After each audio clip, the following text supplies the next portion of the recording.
వైఎస్ఆర్ కాంగ్రెస్ పార్టీని ఇరకాటంలో పెట్టడం లేదా షాకు గురి చేయడం చేసింది తెలుగుదేశం పార్టీ. రాజోలు ఇన్ఛార్జిగా గొల్లపల్లి అమూల్యని ప్రకటించింది. ఈ అమూల్య ఎవరు? మాజీ మంత్రి, ప్రస్తుతం వైఎస్ఆర్ కాంగ్రెస్ పార్టీ రాజోలు ఇన్ఛార్జిగా ఉన్నటువంటి గొల్లపల్లి సూర్యారావు కుమార్తె.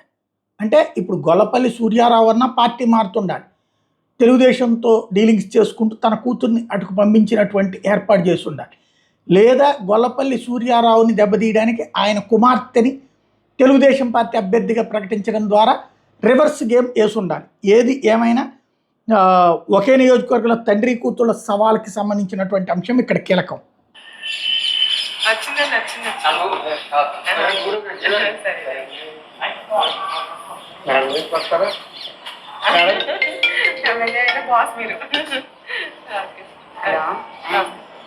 అమూల్యకి అభినందనలు చెప్తూ పలువురు మెసేజ్లు చేస్తూ ఉన్నారు. ఆమె తాజాగా అందరితో కూడా మాట్లాడుతోంది.